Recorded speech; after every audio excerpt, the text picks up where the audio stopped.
واجب الاحترام موالیان حیدر کرار، محبان آل اطہار، پیروان مکتب ولایت، نئے اسلامی سال کا آغاز ہو چکا۔ ابتدا میں خداوند متعال کا شکر ادا کرتے ہیں کہ اس خداوند متعال نے ہمیں ایک بار پھر یہ صفحہ ازال نصیب کی۔ خدا کا جتنا شکر ادا کریں وہ کم ہے کہ خداوند متعال نے ایک بار پھر اس صفحہ ازال میں بیٹھنے کا، پڑھنے کا، سیکھنے کا اور بہترین اجر و ثواب حاصل کرنے کا موقع فراہم کیا۔ بڑا ہی عظیم اور بابرکت مقام ہوتا ہے جس جگہ پہ یہ ذکر ہوتا ہے۔ ابتدائی مجلس سے آپ توجہ فرمائیں گے تو انشاءاللہ جو ہر سال ابتدائی مجلس ہماری کوشش ہوتی ہے اہمیت عزاداری، مقصد عزاداری اور حسینیت پہ ہوتی ہے۔ یقیناً آج تو سوشل میڈیا کا دور ہے، آپ تائید فرمائیں گے پوری دنیا میں ہر جگہ پہ خدا کا ذکر ہوتا ہے۔ میں نے شروع کر دی ہے، اب میرے لفظوں کے ساتھ رہیے گا۔ میں نے سب سے جملے پہلا جو کہا ہے وہ کیا ہے کہ خداوند متعال کا ذکر اس دنیا میں سب سے زیادہ ہوتا ہے اور ہونا بھی چاہیے، کیونکہ وہ اس پوری دنیا کا خالق ہے، وہ اس پوری دنیا کا مالک ہے، وہ اس پوری دنیا کے لیے معبود ہے، وہ اس پوری دنیا کا رازق ہے۔ پوری دنیا میں ہر رنگ و نسل کا فرد خدا کا ذکر کرتا ہے۔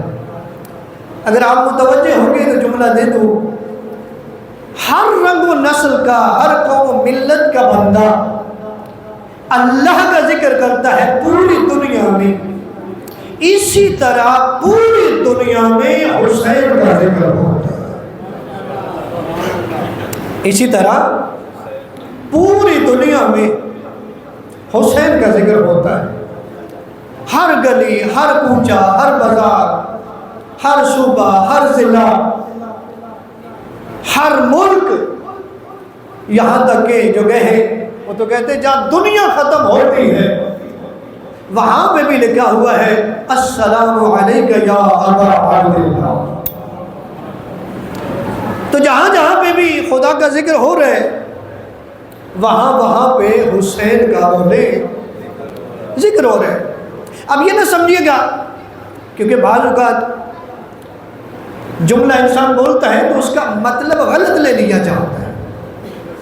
یہ بالکل نہ سمجھیے گا کہ میں نے یہ جو کہا ہے کہ جتنا ذکر خدا کا ہو رہا ہے اتنا ہی حسین کا ذکر ہو رہا ہے، مقصد یہ نہیں ہے کہ میں خدا کے مقابلے میں حسین کو کھڑا کروں۔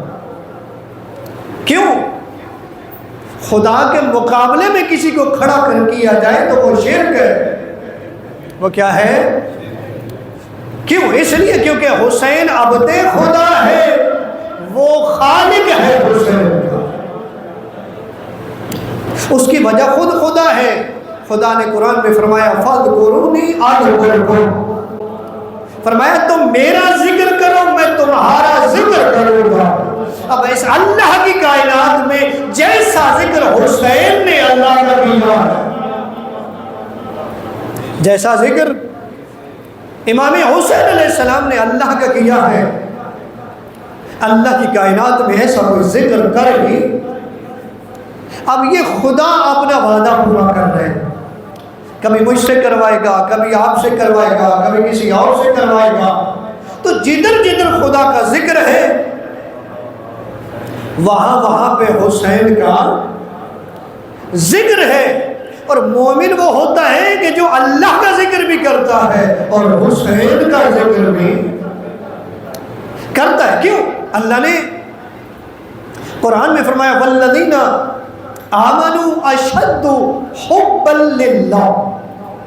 اور ہے جی برادر، والذین آمنوا اشد حبا للہ، سورہ بقرہ آیت نمبر 165 ہے. خدا فرما رہا ہے اور جو مومن ہے نا وہ سب سے بڑھ کے اللہ سے محبت کرتے ہیں. یعنی اب یہ کہنے والا خدا ہے نا، خدا سچا ہے، صادق ہے. خدا فرما رہے ہیں مومن جو ہوتا ہے وہ سب سے بڑھ کے اللہ کا ذکر کرتا ہے. اور رسول اعظم فرماتے ہیں جسے یاد خدا کرنے والی زبان عنایت ہوئی اسے دنیا اور آخرت کی بھلائی عنایت ہوئی، اسے دنیا اور آخرت کی بھلائی نصیب ہوئی. اور یہ جو میں نے کہا کہ جتنا خدا کا ذکر ہے اتنا حسین کا ذکر ہے. اور میں نے کہا کہ میں مقابلے میں کھڑا کر کے نہیں دیکھ رہا، بلکہ حسین تو وہ ہستی ہے جس نے اپنی محنت کے ذریعے پوری دنیا میں اللہ اللہ کروا دی. حسین تو اللہ کی معرفت کا ذریعہ ہے. کیا ہے جی؟ یہ جس جگہ آپ بیٹھے ہیں یہاں پہ ذکر ہوتا ہے. کیا ہوتا ہے جی؟ یہاں پہ ذکر ہوتا ہے. اور اسی ذکر کی برکت سے آپ کے پاس بہت سارا علم آتا ہے. بے شک آپ جتنے تشریف فرما ہے، اگر میں آپ سے سوال کر دوں کہ آپ کے پاس جتنا علم ہے، اگر قرآن کا علم ہے، حدیث کا علم ہے، فقہ کا علم ہے، اسلامی تاریخ کا علم ہے، مقتل کا علم ہے، یہ جتنا بھی علم ہے اس کا 90% جو علم ہے وہ حسین کی مجلس کی برکت سے ملا ہے. کس کی برکت سے ملا آپ کو؟ حسین علیہ السلام کی اس مجلس کی ذکر کی برکت سے ملا. ایک وسیلے سے مجھ تک بات پہنچی کہ میرے شیعہ سنی برادران تشریف فرما ہے، ایک برادرانی اہل سنت انہوں نے ایک تحریر لکھی جو ایک وسیلے سے مجھ تک پہنچی. وہ کہتے ہیں کہ ایک دن یہی محرم میں نے سوچا کہ میں آج جتنی کوشش کر سکتا ہوں کروں گا، اور جہاں جہاں پہ بھی مجلس ہو رہی ہے میں پہنچ سکا وہاں پہنچوں گا. تحقیق کرنا چاہتا تھا. وہ کہتے ہیں میں نے سفر کیا، کبھی کسی جگہ پہ جا کے مجلس سن رہا ہوں، کبھی کسی جگہ پہ، کبھی کسی جگہ پہ، کبھی مجلس سن رہا ہوں. جب وہ کہہ رہے کہ تھک ہار کے جب سارا دن میں نے مجالس سنی تو اس نے تحریر لکھی. اس تحریر میں اس نے لکھا کہ میں جدھر بھی گیا ہوں کہاں بھی میں نے دیکھا کہ واعظ جو ہے، عالم دین جو ہے وہ توحید بیان کر رہا ہے. اللہ غور کیجئے گا، انشاءاللہ آپ کو لطف آئے گا اور اس مجلس کی برکت کا بھی آپ کو پتہ چلے گا. کہا کہ کہیں پہ میں گیا ہوں وہاں پہ جو عالم دین تھے وہ ذکر توحید کر رہے تھے، توحید کا ذکر کر رہے تھے. کہتے ہیں کہاں پہ میں کہیں پہ گیا ہوں وہاں شان رسالت بیان ہو رہی ہے، کہیں پہ میں گیا ہوں وہاں شان امامت بیان ہو رہی ہے، کہیں پہ میں گیا ہوں وہاں پہ قرآن کا ذکر ہے، کہیں پہ میں گیا ہوں وہاں پہ حدیث کا ذکر ہے، کہیں پہ میں گیا ہوں اسلامی تاریخ، کہیں پہ میں گیا ہوں مقتل کا ذکر، کہیں پہ کوئی ذکر، کہیں پہ کوئی ذکر. اس نے تحریر لکھی اور اس نے کہا ایک مجلس کے نام پہ اس قوم کو کتنا علم مل رہا ہے. ایک مجلس کے نام پہ اس قوم کو، ابھی تائید کرتے ہیں اس بات پہ، ایک مجلس زندہ زندہ، سارے بولے زندہ آباد زندہ آباد. بلندر صلوات پڑھیے گا اللہم صلی علی. جب درود پاک پڑھا جائے، کہا جائے تو بلند آواز سے پڑھتے ہیں کیونکہ کبیرہ گناہ معاف ہو جاتے ہیں بلند درود پڑھنے سے.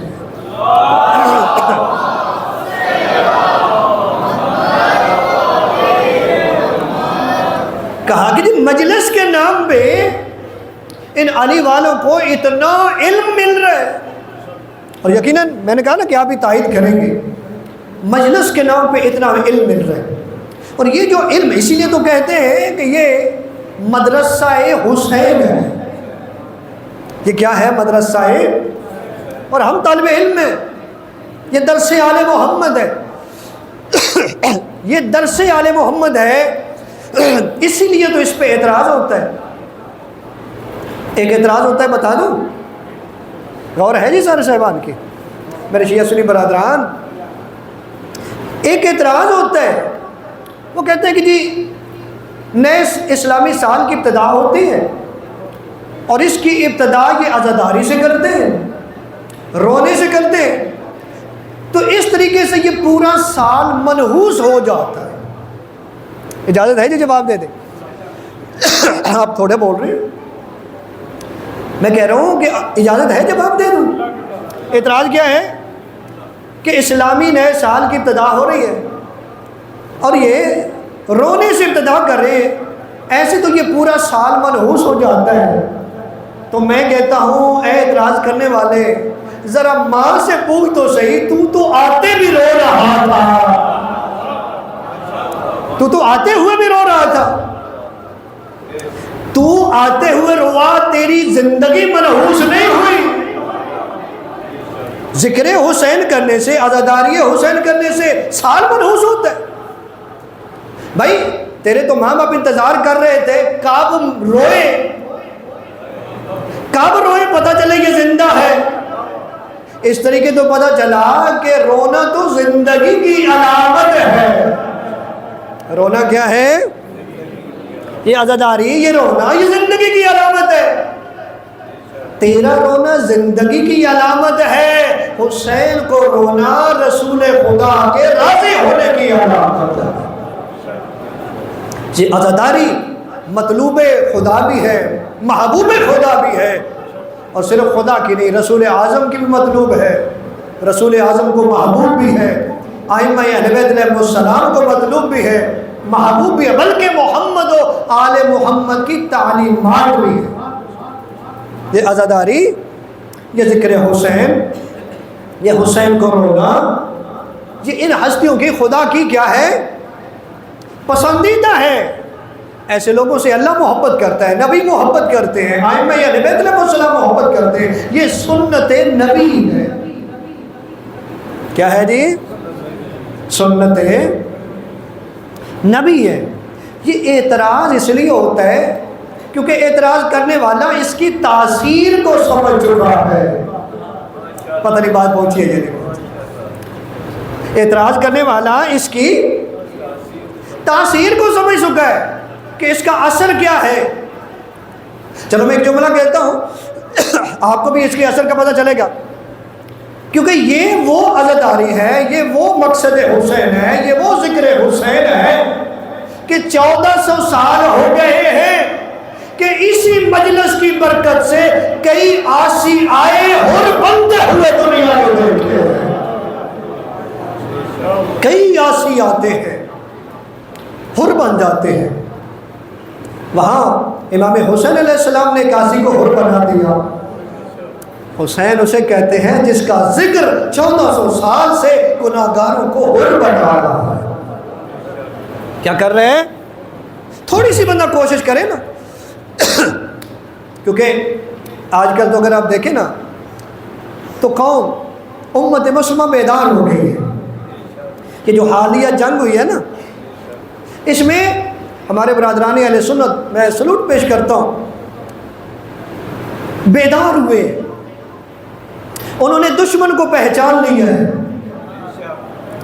کیونکہ یہ جو مسلمانوں کے درمیان تفرقہ ہے نا، وہ سمجھ چکے ہیں یہ بھی اسلام دشمن طاقتوں کی سازش ہے، ہمیں لڑانا چاہتے ہیں. لڑائی کی وجہ کیا ہے؟ اسی نبی کا کلمہ پڑھنے والے ہم، اسی نبی کا کلمہ پڑھنے والے وہ، اسی نبی کا نواسہ حسین جس کو ہم مانتے ہیں اسی کو وہ بھی مانتے ہیں. جیسے ہم نبی پاک کی احادیث پہ عمل کرنا واجب سمجھتے ہیں کہ اس پہ عمل کرنا ضروری ہے، ایسے وہ بھی. کیونکہ کوئی سنی اتنے تک سنی نہیں ہو سکتا جتنے تک محمد رسول اللہ نہ پڑھے. تو کیا شیعہ ہو سکتا ہے؟ شیعہ بھی اتنے تک شیعہ نہیں ہو سکتا جتنے تک لا الہ الا اللہ محمد رسول اللہ نے پڑھا. درود پڑھیے گا بڑا دعا سے.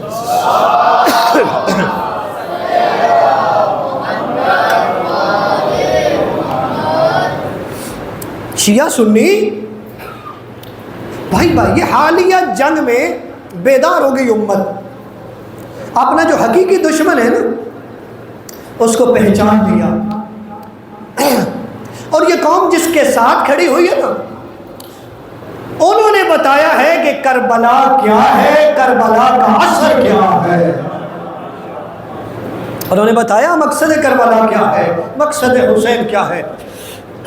جب مقصد حسین کو سمجھ لیا جائے تو انسان بزدل نہیں ہوتا, بہادر ہوتا ہے. پھر اتنی پاور آتی ہے جہاں دیکھے کہ وہاں 72 ہیں, وہاں ہزاروں ہیں, لیکن جو 72 ہیں وہ پیچھے ہٹنے کے لیے تیار نہیں ہے.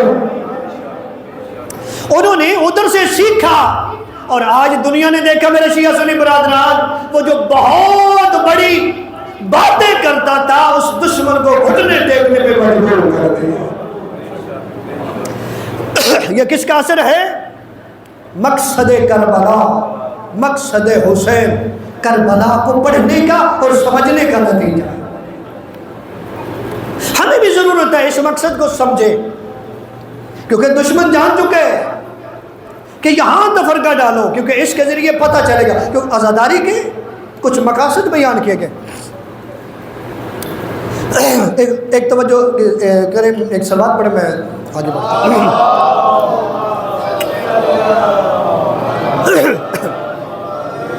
عزاداری کے چند مقاصد ہیں جس کی وجہ سے دشمن سازش کرتا ہے. عزاداری کا پہلا مقصد جو ہے وہ ہے روحانی تبدیلی. متوجہ ہیں جی؟ عزاداری کا کیا مقصد ہے؟ روحانی تبدیلی, یعنی روح کی پاکیزگی ہوتی ہے عزاداری حسین سے. اس ذکر حسین سے, مجلس حسین سے انسان کا روح پاکیزہ ہو جاتا ہے. دوسری چیز عملی تغیر, یعنی کتنے لوگ دیکھے ہوں گے اسی مجلس کے ذریعے گناہ چھوڑنے کا فیصلہ کر لیتے ہیں. یہ بھی اسی مجلس کی برکت سے. ایسے کیا جی؟ یعنی اس کا مطلب یہ ہوا کہ مدرسہ حسین جو ہے یہ صرف مدرسہ حسین نہیں, توبہ کے مراکز کا نام بھی مجلس حسین. یہ توبہ کے مراکز ہے. ایک تیسری چیز مقصد حسین سے آشنائی. آپ ذکر میں آتے ہیں, آپ کو پتہ چلتا ہے زہرا کے بیٹے حسین کا مقصد کیا تھا. وہ مقصد جس کو چھپانے کی کوشش کی جا رہی ہے, اس مجلس کے ذریعے پتہ چلتا ہے کہ حسین کا کیا مقصد تھا, کس مقصد کے لیے اتنا سفر کر کے کربلا آئے. اور یہ دشمن چاہتا تھا. اور چوتھا ایک مقصد یہ ہے حق و باطل کی پہچان. چوتھا مقصد کیا ہے؟ یعنی اس مجلس عزا کے ذریعے, اس عزاداری حسین کے ذریعے آپ کو پتہ چلتا ہے حق کیا ہے اور باطل کیا ہے. یہ مقاصد ہے. اور یاد رکھیے یہ بات پلے باندھ کے لے جائیں, اگر عزاداری حسین میں آپ آتے ہیں, مجلس حسین میں آپ آتے ہیں اور یہ چاروں مقصد پورے نہیں ہو رہے تو 2 وجہ ہو سکتی ہیں. یا تو ہمارے اندر خرابی ہے یا پڑھنے والا صحیح حق ادا نہیں کر رہا. ان دونوں میں سے کوئی ایک چیز ہے. یعنی یہ مجلس حسین توبہ کے مراکز ہے, یا انسان گناہ چھوڑنے کا فیصلہ کر لیتا ہے. عملی تغیر, روح کی پاکیزگی, مقصد حسین سے آشنائی, حق و باطل کی پہچان. اور جب یہ چاروں چیزیں ہو جاتی ہیں پھر مومن صحیح معنوں میں مومن بنتا ہے. اور جب صحیح معنوں میں مومن بن جاتا ہے پھر ایک آنسو آ جائے تو معصوم فرماتے ہیں اللہ جنت میں ایک گھر تعمیر کر دیتا ہے. کیا کر دیتا ہے؟ اللہ جنت میں اس بندے کے لیے ایک گھر تعمیر کر دیتا ہے. اتنا بڑا مقام ہے اس بندے کا، اس شخص کا اتنا بڑا مقام ہے، لیکن یہ مقاصد پورے ہوں. ایسا نہیں ہے کہ یہ مقاصد بھی نہیں پورے ہو رہے تو پھر بندہ بڑی بڑی باتیں کرے، ایسا نہیں. اس کا بہت بڑا مقصد ہے کہ ہم تبدیل ہو جائیں، ہم اس مقصد کو سمجھ لیں جس مقصد کے لیے امام حسین بادشاہ نے اتنی بڑی محنت کی، اور وہ محنت ایک دشمن بتانے نہیں دے رہا. کبھی کہہ رہے مجلس میں آتے ہو نکاح ٹوٹ جاتا ہے، کبھی یہ ہو جاتا ہے، کبھی وہ ہو جاتا ہے.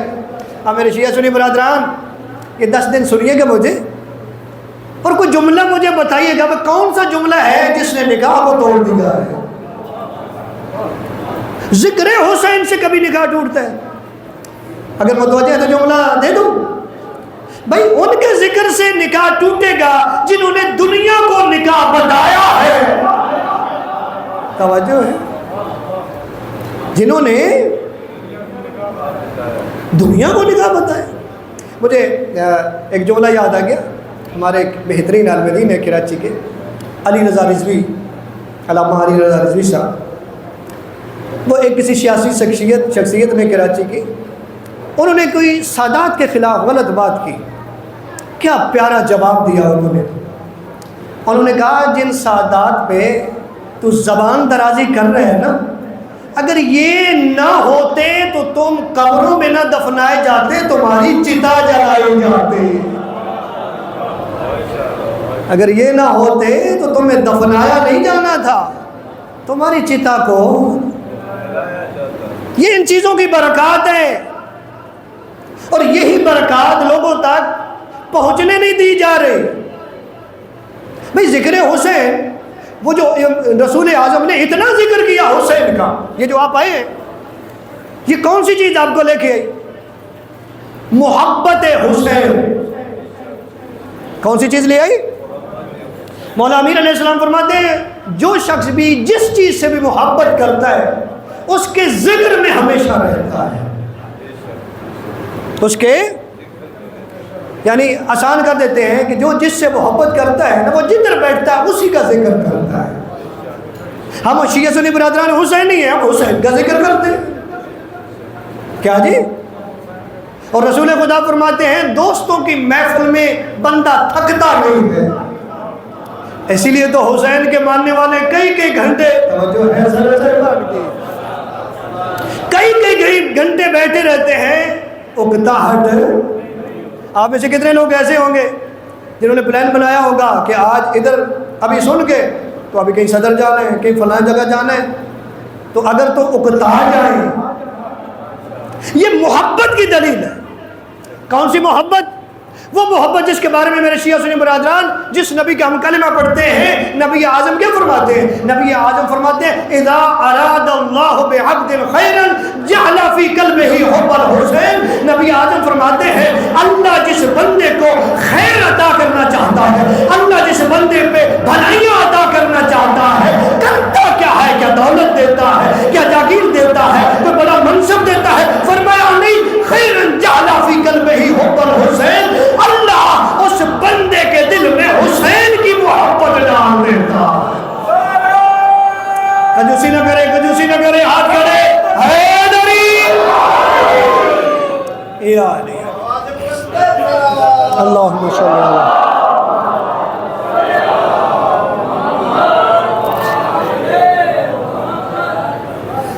میرے بھائی نکاح نہیں ٹوٹتا. نبی فرما رہے خوش نصیب ہے وہ انسان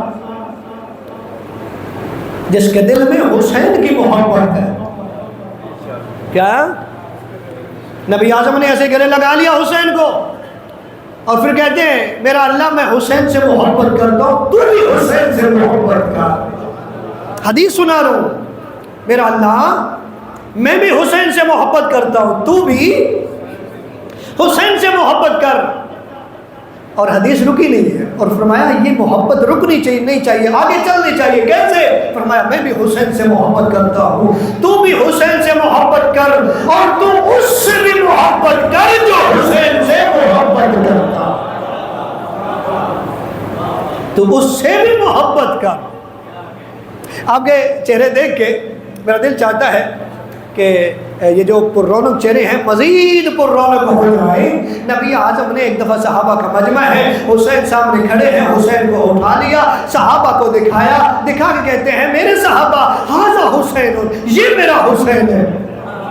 میرے صحابہ ھذا حسین وابوہما فی الجنہ وامہ فی الجنہ واختہ فی الجنہ واخوہ فی الجنہ وجدہ فی الجنہ، فرمایا محبہ فی الجنہ محب محبیہ فی الجنہ۔ فرمایا اے میرے صحابہ یہ میرا حسین ہے، اس کا باپ جنتی، اس کی ماں جنتی، اس کے بھائی جنتی، اس کی بہنیں جنتی، اس کے آبا و اجداد جنتی۔ فرمایا اس کے محب جنتی، اس کے محبوں کے محب جنتی۔ سارے بولے حیدری۔ میرا اللہ یہ میرا حسین اے میرے صحابہ۔ مقصد کیا ہے کہ یہ میرے صحابہ حسین سے محبت کریں۔ یہ میرا حسین ہے، اس کا باپ جنتی، اس کی ماں جنتی، اس کے بھائی جنتی، غور ہے جی، اس کی بہنیں جنتی، اس کے آبا و اجداد جنتی، اس کے محب جنتی، اس کے محبوں سے محبت کرنے والے جنتی۔ یہ کون بیان کر رہے ہیں؟ اللہ کا نبی جس کا ہم شیعہ سنی برادران کلمہ پڑھتے ہیں۔ یہ ساری حدیث جو میں گزارش کر رہا ہوں یہ شیعہ سنی کتابوں میں موجود ہے۔ ایک اور حدیث نبی اعظم فرماتے ہیں حسین جنت کے دروازوں میں سے ایک دروازہ ہے۔ کیا ہے جی؟ حسین جنت کے دروازوں میں سے ایک دروازہ ہے۔ نبی اعظم کی حدیث سنا رہا ہوں، فرماتے ہیں حسین جنت کے دروازوں میں سے ایک دروازہ ہے، اور حدیث آگے چل رہی ہے، فرمایا جو حسین سے دشمنی رکھے اس پر جنت کی خوشبو کو بھی اللہ نے حرام کرا دیا۔ جنتی وہ ہوگا جو حسینی ہے۔ کون ہے جی؟ جو حسینی ہے۔ ہر بندہ جنتی نہیں ہوگا۔ آپ جتنے بیٹھے ہیں دو دعائیں آپ سبھی مانگتے ہوں گے، سبھی لوگ دعائیں مانگتے ہیں، ایک دنیا میں ہدایت، ایک آخرت میں نجات۔ ایسے ہی ہے؟ آپ میں سے کوئی ایسا ہے جو یہ دو دعائیں نہ مانگتا ہو یا خواہش نہ رکھتا ہو کہ اس دنیا میں مجھے ہدایت مل جائے اور آخرت میں مجھے نجات مل جائے؟ ایسے ہی ہے؟ یہ دونوں دعائیں بھی اسی دروازے پہ پوری ہو رہی ہیں۔ خود راوی ہے امام حسین علیہ السلام، امام حسین علیہ السلام فرماتے ہیں کہ میں اپنے نانا کے پاس بیٹھا تھا۔ میں جب نانا کے پاس آیا میں نے دیکھا ایک صحابی رسول بیٹھے ہیں جن کا نام ہے ابی بن کعب۔ کیا نام ہے جی؟ وہ بیٹھے ہیں۔ جب میں آیا ان کی موجودگی میں، اب رسول خدا جس کا ہم کلمہ پڑھتے ہیں، حسین فرماتے ہیں رسول خدا نے مجھے اس طریقے سے سلام کیا، السلام علیکہ یا ابا عبداللہ یا زین السماوات والارضین۔ غور کیجیے کیا جملہ کمال کا ہے۔ نبی اعظم نے فرمایا اے ابا عبداللہ آپ پہ میرا سلام ہو، اے زمین و آسمان کی زینت حسین۔ اے زمین و آسمان کی زینت حسین، اے ابا عبداللہ میرا آپ پہ سلام ہو۔ حسین فرماتے ہیں کہ وہ جو ابی بن کعب بیٹھا تھا اس نے سوال کر دیا اللہ کے رسول یہ کیسے ممکن ہے؟ زمین و آسمان کی تو آپ زینت ہے نا۔ توجہ ہے جی؟ توجہ ہے جی؟ زمین و آسمان کی تو اللہ کے رسول آپ زینت ہے نا، اور آپ حسین کو کہہ رہے ہیں اے زمین و آسمان کی زینت حسین، اے ابا عبداللہ آپ پہ میرا سلام۔ روایت کے جملے میں نے سنا رہا ہوں، نبی اعظم روایت کہتی ہے نبی اعظم کے چہرے پہ جلال ہے۔ فرماتے ہیں مجھے قسم ہے اس ذات حق کی جس نے مجھے برحق نبی بنایا۔ فرمایا حسین زمین والوں سے زیادہ عرش والوں کے ہاتھ جانے والا ہے۔ یعنی وہ زیادہ عظمت جانتے ہیں حسین کی، حسین کو وہ زیادہ پہچانتے ہیں، اور فرماتے ہیں کہ عرش کے دائیں طرف میں نے دیکھا لکھا ہوا تھا، کیا لکھا ہوا تھا؟ ان الحسین مصباح الہدی و سفینۃ النجات، کہ میرا حسین ہدایت کا چراغ ہے اور نجات کی کشتی ہے۔ اب آپ کو ہدایت بھی چاہیے، آپ کو نجات بھی چاہیے۔ اللہ کے رسول نے دونوں کا سوال کر دیا اور کہا ہے میرے کلمہ پڑھنے والوں، اگر نجات چاہیے پھر بھی حسینی بن جا، اگر ہدایت چاہیے پھر بھی حسینی بن جا۔ حسینیت حسینیت زندہ باد، یزیدیت یزیدیت نعرہ نعرہ حیدری۔ اللہ آپ کو سلامت رکھے۔ فرمایا کہ میرا بیٹا یہ ہدایت کا چراغ ہے اور نجات کی کشتی ہے۔ اب کوئی بندہ سوال کر سکتا ہے کہ حسین تو ظاہراً موجود نہیں ہے، تو میں بیٹھنا چاہتا ہوں اس نجات کی کشتی پہ، متوجہ ہے جی؟ اب میں کیا کروں؟ بھائی سوال تو بنتا ہے نا، سوال جائز بھی ہے کہ میں اگر نبی اعظم کے دور میں، امام حسین علیہ السلام کے دور میں ہوتا تو میں اس نجات کی کشتی پہ بیٹھ جاتا۔ میں تو اس دور میں ہوں نہیں، میں تو 1400 سال بعد میں آیا۔ اب میں کیا کروں؟ تو بھائی تجھے کرنے کے لیے بڑا آسان طریقہ ہے، آجا ذکر حسین میں، یہ 1400 سال ہو گئے یہی ذکر حسین ہے جو نجات کی کشتی ہے۔ یہاں سے ہی تجھے پتا چلے گا اصول کیا ہے، فروع کیا ہے، یہاں سے تجھے پتا چلے گا عقیدہ توحید کیا ہے، عقیدہ نبوت کیا ہے۔ تجھے امامت نہیں سمجھ آ رہی، تجھے ادھر پتا چلے گا یہ امامت کیا ہے، یہاں سے پتا، یہ نجات کی کشتی ہے۔ کیا ہے جی؟ یہ نجات کی کشتی ہے۔ اور یاد رکھیں یہ جو جتنی میں فضیلتیں بیان کر رہا ہوں اس پہ آپ مزید خوش ہوں گے اس جملے پہ، یہ جتنی بھی نبی اعظم نے فضیلتیں بیان کی ہیں یہ فضیلتیں جوانی کی نہیں ہیں، اوئے ہوئے، یہ امام حسین علیہ السلام کی فضیلتیں جوانی کی نہیں ہیں، بچپنے کی ہیں۔ بھائی 4 ہجری میں ولادت ہے حسین کی، 4 ہجری 3 شعبان، ایسا ہی ہے؟ بولے نا تھوڑا تھوڑا میرے ساتھ۔ 4 ہجری 3 شعبان، ایسا ہی ہے؟ امام حسین کی ولادت 11 ہجری کے آغاز میں، سفر میں رسول خدا دنیا سے چلے گئے، یعنی 6 اور 7 سال کے درمیان عمر ہے۔ میں پھر کیا بتاؤں آپ کو حسین کی فضیلت، وہ ہستی کی جس نے 6-7 سال کی عمر میں جنت کی سرداری لے لی ہو، جنہوں نے 6-7 سال کی عمر میں جنت کی سرداری لے لی ہو، اس حسین سے محبت بار بار نبی نے کہا ہے، اور پھر تو اس حسین کے دشمن کو آج جنتی بنانے کی کوشش میں ہے۔ اور میں گزارش کر رہا ہوں کبھی شیعہ سنی برادران جیسے ایک ہو گئے، اکٹھے رہنا، اتحاد میں برکت ہے، اور یہی گھرانہ ہے جو اتحاد رکھ سکتا ہے، یہی گھرانہ ہے، اسی کے ذریعے اکٹھے رہ سکتے ہیں، وگرنہ دشمن حملہ کرے گا۔ نبی اعظم کی جو احادیث ہیں چاہتے ہی یہ ہے کہ اس گھر سے دور نہ جانا، محبت کرنا، محبت جس کی جاتی ہے، جس سے محبت اس کا ذکر کیا جاتا ہے، اس کی بات سنی جاتی ہے، اس کی بات مانی جاتی ہے، اس کی بات، مقصد تو یہ ہے۔ لیکن دشمن یہ نہیں چاہتا۔ امام حسین علیہ السلام کے جتنے بھی فضائل ہیں، مجھے کوئی ایک بندہ ایسا بتا کہ اتنی تھوڑی عمر میں جس کے اتنے فضائل ہیں، کسی کے ہیں جی؟ نبی اعظم نے فرمایا جنت کے سردار ہیں، آگے بنا لیا گیا نہیں، بوڑھوں کے سردار وہ ہے، مرضی ہے نا آپ کی، بوڑھے کے سردار وہ ہیں۔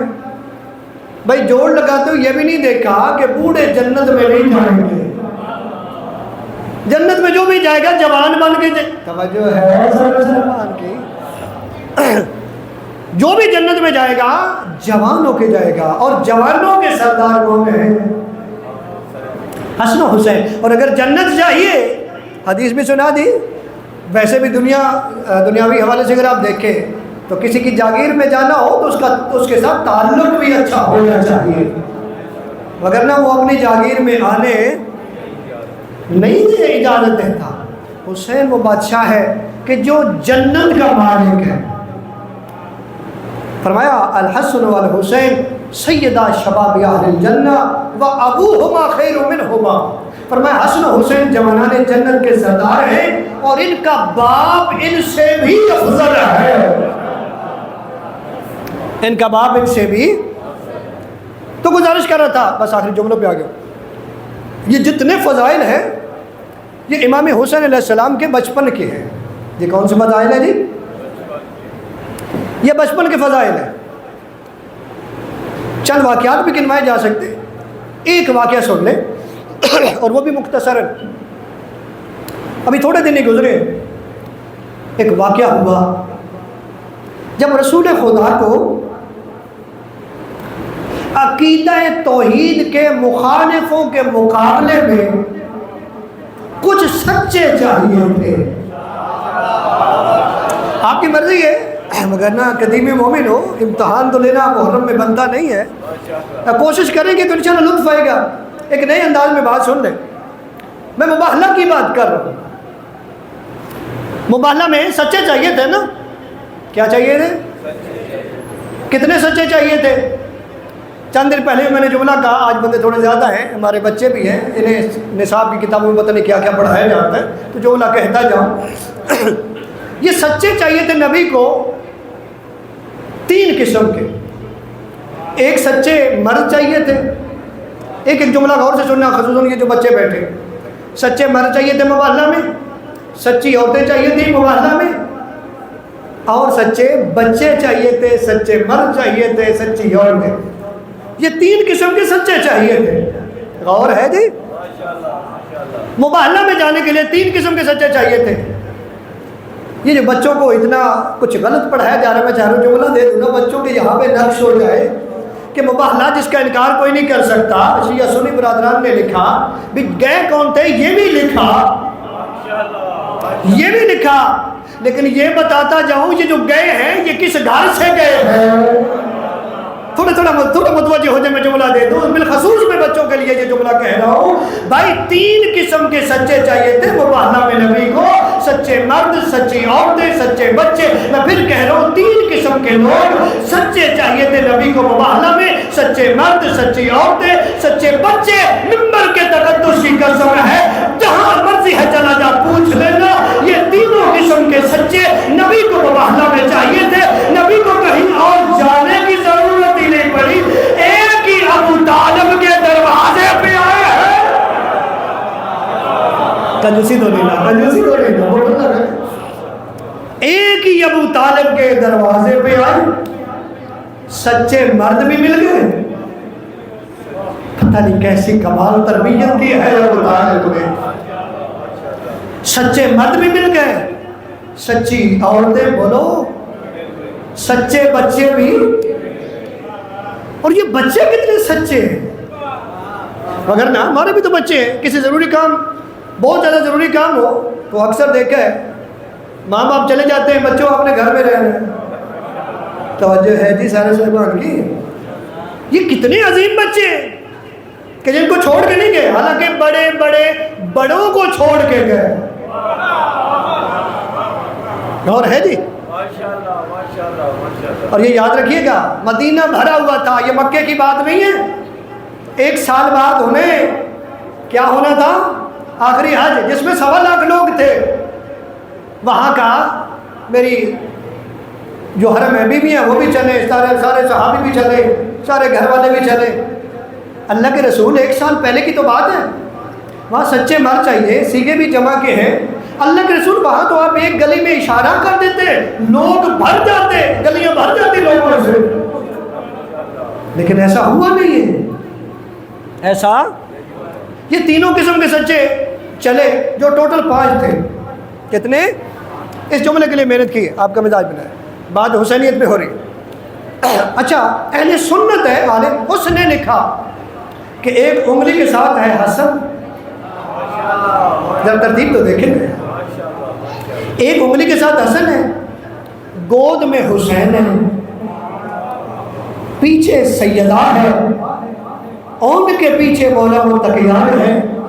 کیا کمال کسی نے لائن لکھی، اس نے کہا کہ گھر سے مباہلہ کے لیے پنج تن چلے، گھر سے مباہلہ کے لیے پنج تن چلے، کچھ پھول تھے جو بن کے بقائے چمن چلے، اس قافلہ کی فتح پہ شک کیسے کروں، جس قافلہ کی پشت پہ خیبر شکن چلے، جس قافلہ کی پشت پہ خیبر شکن چلے۔ اس ترتیب سے یہ پانچ جا رہے ہیں۔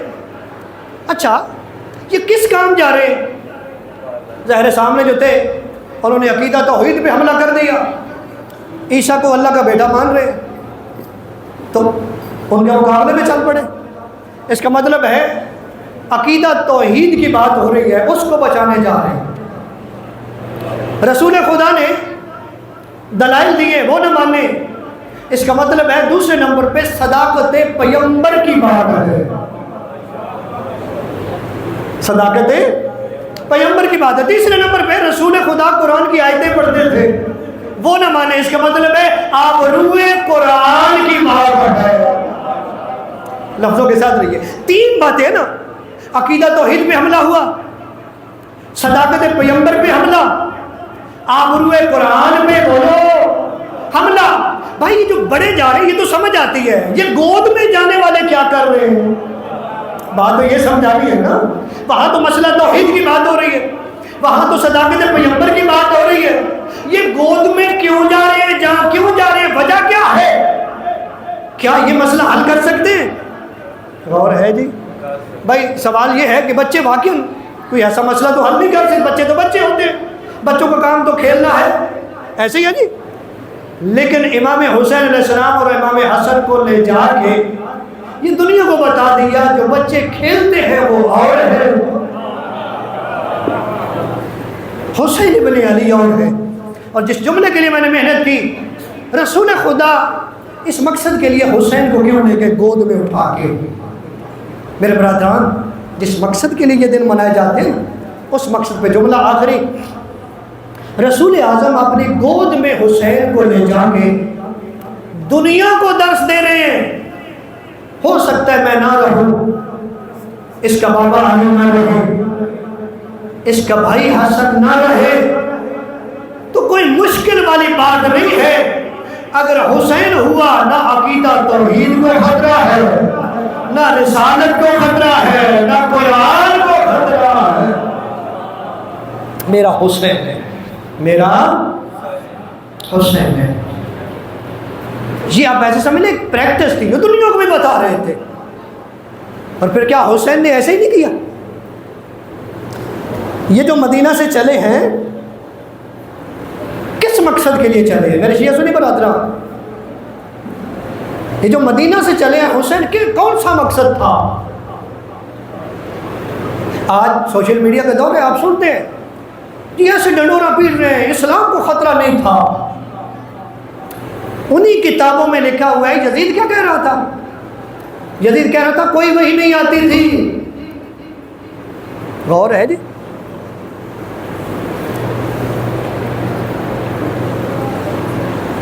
کہتا کوئی وحی نہیں آتی تھی، کوئی جبریل نہیں آتا تھا، کوئی محمد نبی نہیں تھے، یہ ہاشمیوں کا ڈھونگ تھا، عرب کی حکومت حاصل کرنا چاہتے تھے۔ اچھا ان جملوں سے کیا محسوس کیا ہے؟ وہ جو لوگ یزید کو بچانے پہ تلے ہیں، کیا کمال جملہ ایک عالم دین نے کہا کہ یزید نجاست ہے، نجاست پاک نہیں ہوتی، نجاست کو پاک کریں گے تم خود نجس ہو جاؤ۔ آج اس کو پاک کرنے کی کوشش کی جا رہی ہے، وہ حسین جس کی محبت کے حوالے سے اتنی احادیث، جو اس کا دشمن ہے اسے جہنمی حسین نبی اعظم نے قرار دیا۔ اور صرف نبی اعظم نہیں، سورہ احزاب میں خداوند متعال فرما رہا ہے ان الذین یؤذون اللہ ورسولہ لعنہم اللہ فی الدنیا والآخرہ. اللہ قرآن میں فرما رہے کہ جو اللہ اور اس کے رسول کو اذیت دیتے ہیں ان پر اللہ کی دنیا میں بھی لعنت ہے، آخرت میں بھی لعنت ہے. سورہ احزاب، اللہ کا قرآن پڑھ لو. جن پہ اللہ لعنت کر رہے ہیں دنیا اور آخرت میں، اسے بچانے کی فکر ہے. یہ ہے تیرا کلمہ. نبی اعظم کا نواسہ مدینہ چھوڑ رہے ہیں. آسان تھا مدینہ چھوڑنا؟ کوئی عظیم مقصد ہوگا نا. یہ مدینہ چھوڑنا کتنا آسان ہے. یہ جو تازہ تازہ حج کر کے ہیں ان سے ذرا پوچھنا بھی، جب آپ نے مدینہ چھوڑا، نبی اعظم کا روضہ چھوڑا، کیسا محسوس ہوا؟ تو کوئی اگر ان پڑھ بھی ہوا نا تو وہ ایک جملہ ضرور کہے گا، کیا بتاؤں، مدینہ چھوڑنے کا دل نہیں کرتا تھا. ان پڑھ بھی ہوا تو کہے گا کہ اللہ کے رسول کا روزہ چھوڑنے کو دل نہیں کرتا تھا. اچھا یہ جو کہہ رہے ہیں کہ میں مدینہ نہیں چھوڑ سکتا تھا، دل نہیں کرتا تھا کہ چھوڑنے، مجبوری تھی، روزہ رسول کا چھوڑنے کا دل نہیں کر رہا تھا. اس سے پوچھے تو صحیح بھی، کیا تو نے نبی کو دیکھا ہے؟ تو کیا کہے گا؟ نہیں دیکھا. کیا تو نے مدینے کی گلیوں میں رسول کو چلتے دیکھا ہے؟ کیا جواب دے گا؟ نہیں دیکھا. پھر اتنی محبت، کیا رشتہ ہے؟ میں نبی کا کلمہ پڑھتا ہوں. اے شیعہ سنی برادران، جو صرف نبی کا کلمہ پڑھتا ہے، جس نے دیکھا نہیں، جس نے مدینے کی گلیوں میں چلتا نہیں دیکھا، وہ نہ مدینہ چھوڑ سکتے ہیں، نہ رسول اعظم کا روزہ چھوڑ سکتے ہیں. ابھی بھی ہم عزاداری نہ کرے، گریہ نہ کرے، روئے نہیں. وہ حسین جس سے نبی اتنا پیار کرتے تھے، وہ نبی جس سے حسین اتنا پیار کرتے تھے، اس نے مدینہ کیسے چھوڑا؟ اگر چھوڑا بھی ہے تو کتنی بڑی مجبوری ہوگی. وطن چھوڑنا آسان نہیں ہوتا. علماء فرماتے ہیں کہ نبی اعظم کو جب ہجرت کرنا پڑی نا مکہ سے، قرآن کہتے ہیں کہ نبی پاک پیچھے مڑ مڑ کے دیکھتے تھے. خداوند متعال نے حوصلہ دلوایا، تسلی دلوائی کہ میرا حبیب گھبرا نہیں، ان قریب میں تجھے فاتح بنا کے اسی شہر لوٹاؤں گا. فتح مکہ کا وعدہ کیا.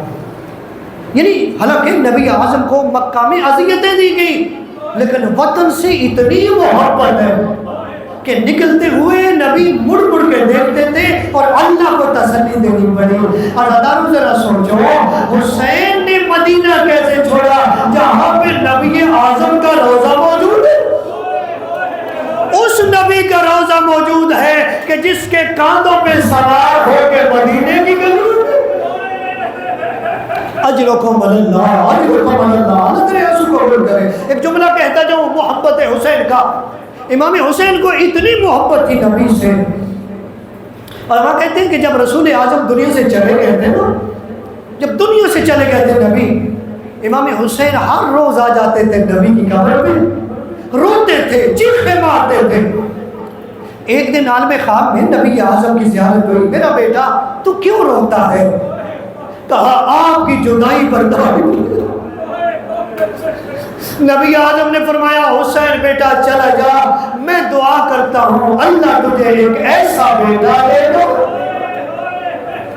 جس کی شکل بھی مجھ محمد جیسی ہوگی، جس کی زندگی، اور اللہ نے علی اکبر دیا تھا جس کی شکل رسول جیسی تھی.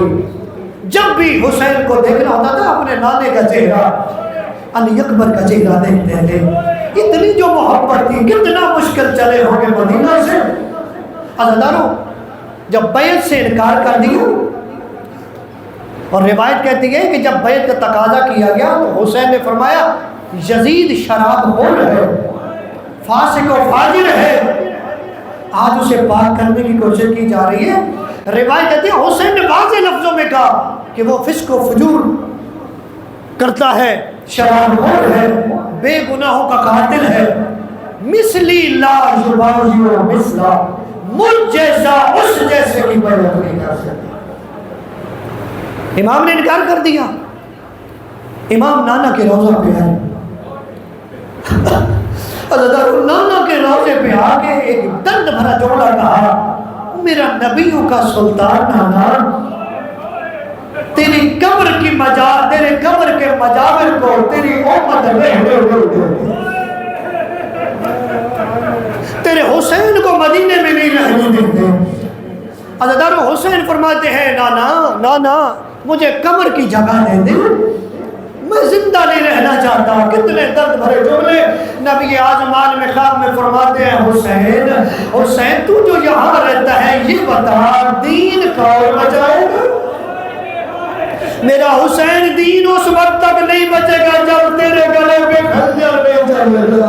حسین دین اس وقت تک نہیں بچے گا ارے جب تک زینب کی جان اجرکم اللہ اجرکم اللہ اجرکم اللہ۔ حسین دین اتنے تک نہیں بچتا جب تک حسین کی زینب کی چادر نہ لوٹے جائے۔ میرا بیٹا مدینہ چھوڑ، میرا بیٹا اکیلے نہ جانا، زینب جیسی بہن سال۔ اجرکم اللہ اجرکم اللہ۔ حسین بہن کو ساتھ لے جا، حسین تو دین بچانا، ارے ننگے سر زینب تجھے بچائے۔ اجرکم اللہ۔ اللہ تیرے آنسو کو دور کرے، اللہ بیماروں کو شفا عطا فرمائے، اللہ آپ کا پرسہ قبول فرمائے۔ روتے ہوئے حسین اٹھے، روتے ہوئے حسین اٹھے، اللہ ترام مظلوم کربلا چلتے ہوئے جناب سیدہ زہرا کی قبر کی طرف چلے ہیں۔ علماء کہتے ہیں جب تک قبر قریب نظر آتی تھی حسین چلتے رہے، جب قبر ماں زہرا کی بالکل قریب آ گئی حسین دوڑ پڑے، آ کے ماں زہرا کی قبر پہ گر پڑے۔ ایسے جیسے بچے ماں کو گلے لگاتے ہیں ایسے حسین نے ماں کی قبر کو گلے لگایا۔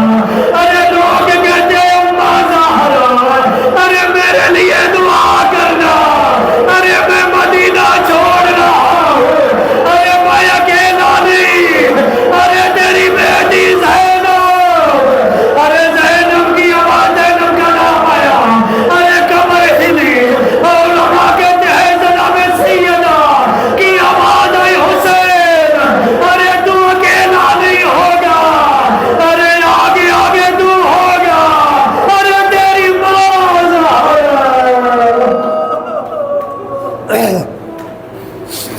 اللہ لعنت اللہ